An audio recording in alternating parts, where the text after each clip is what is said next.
عوام کے حقوق کا مکمل تحفظ کروں گا. میں ادھر میر پر اسلام آباد میں نہیں رہوں گا. اور دو تین باتیں جو ہے نا، یہ بعض لوگ یہ سوچتے ہیں کہ آزاد امیدوار، گلگت و بلتستان میں آپ کو پتا ہے کہ 23 میں سے 10 آزاد امیدوار جیتے ہیں. یہاں پر بھی وہی ہوگا، آزاد امیدوار ہی جیتے گا. پہلی تو بات یہ نیل ہو جائے گا. تو مجھے کمزور نہ سمجھے میرے ابھی کارکن. ایک یہ کل اتوار ہے، سوموار پرسوں آپ خود دیکھیں ادھر کشمیر مارکی حال میں جائیں، تھوڑی زحمت کریں، تبلیغ کریں، پھر ہم آئی ایس کا بندوبست کریں گے. چلو تو آپ خود مشاہدہ کریں کہ کس کی طاقت زیادہ ہے. میرے 25,000 آدمی نہیں ہوں گے، 25,000 آدمی نہیں. میرے 3,000 اگر آدمی ہو گے تو میں جیت گیا ہوں. میں وہاں پر اعلان کر دوں گا، اعلان کا ایگزیکٹ فگر بتاتا ہوں. یہ نہیں ہے کہ اسی طرح وائی فائرنگ کی، یہ ایڈورٹائزمنٹ کی. محلے میں گیا، سیاق میں گیا، چھتروں میں گیا، خادم آباد میں گیا، 2-3 آدمی کو 10-10 لاکھ روپیہ دیا اور ایڈورٹائزمنٹ کروا دی کہ سب پی ٹی آئی میں شامل ہو گئے ہیں جی، سب پی ٹی آئی میں شامل ہو گئے. یہ ہمارے ملک میں ظلم ہے. اس طرح آپ ہوشیار ہیں، آپ نے پیسے نہیں لیے ہوئے. جنہوں نے پیسے لیے وہ ووٹ دیں نا ان کو، حضرت سادوں کو دیں. انہوں نے تو 10-10 لاکھ لیا ہوا ہے، مجھے پتا ہے. یہ تو ثابت بھی ہو گیا ہے، تقریباً 50% ثابت ہو گیا ہے کہ 5 لاکھ کا چیک دیا اس نے باقی بھی تھے. تو یہ تو پردے سے دیتے ہیں. ادھر سیاق میں دیے، مجھے پتا ہے جس چیز کو دیے، چتروں میں دیا ہے، انکر میں دیا ہے، یونین کونسل میں، اور بھی موٹے موٹے آدمی کو یہ پیسے دیتے. تو یہ لیکن عوام اتنے باشعور ہو چکے ہیں کہ وہ ان کھٹپینچیوں کے پیچھے ووٹ نہیں دیں گے، مجھے یقین ہے. تو نماز کا بھی ٹائم ہے. میں انہی الفاظ سے اپنی بات کا ختم کرتا ہوں.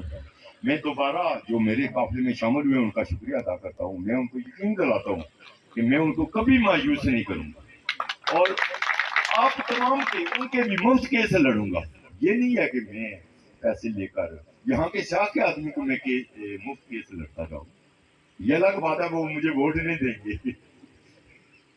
تو انشاءاللہ میں انہی الفاظ سے اپنی بات کو ختم کرتا ہوں. اللہ تعالیٰ ہمارا حامی ناصر و واسطہ.